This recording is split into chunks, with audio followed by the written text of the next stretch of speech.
Eu nunca vou esquecer. Um pastor no Caribe, minha esposa e eu fomos pregar lá, ele tem uma grande igreja lá.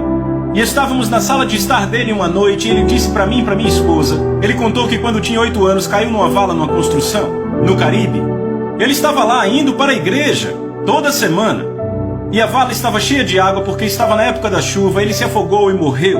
Ouçam, por 45 minutos. Ele disse, John e Lisa, eu deixei meu corpo como o meu pé deixa um sapato, com todos os sentidos intactos. Ele disse, eu me lembro que quando eu deixei meu corpo, eu comecei a ir para baixo muito rápido e tudo ficava muito escuro. Ele disse, as trevas eram tão espessas. Ele disse que se eu fizesse assim, eu não via minha mão. A escuridão era tão espessa que parecia que eu vestia ela. E ele disse, quanto mais eu caía, ele disse, pior o medo ficava. E naquele momento eu percebi que não havia nada pior do que aquele medo que eu sentia. Ele disse, mas ficou pior. A cada movimento para baixo, ficava pior e pior. Ele disse, não temos medo para descrever aquele tipo de medo. Ele disse, não há um tipo de medo. E ele disse, eu ficava gritando, porque eu estou indo por esse caminho, eu vou para a igreja. Ele disse, eu sabia exatamente aonde estava indo. 8 anos de idade, ok?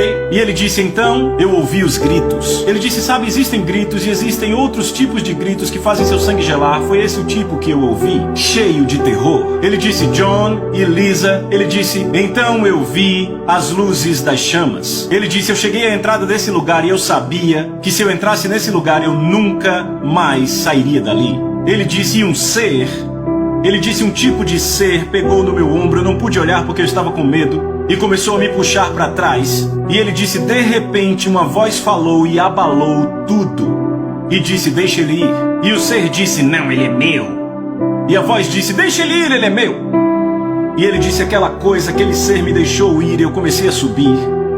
E ele disse, quando eu subi, eu estava fora do meu corpo, vendo os paramédicos trabalharem no meu coração, na minha respiração, meus pulmões, e o meu pai ali do meu lado orando, e eis as palavras que meu pai dizia, Deus, meu pai, se você me trouxer meu filho de volta, porque papai era crente, Deus, meu pai, se você trouxer meu filho de volta, eu vou te dar ele para sempre. E agora aquele jovem é um pastor, e ele já é pastor há anos no Caribe.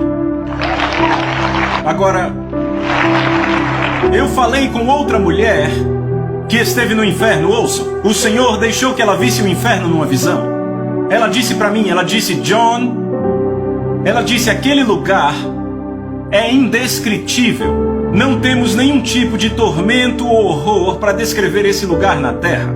Ela disse, eu tive que dormir com as luzes da minha casa acesa por 2 meses e meio depois disso. Agora, isso é o que merecíamos. Uai, seu app de vídeos curtos.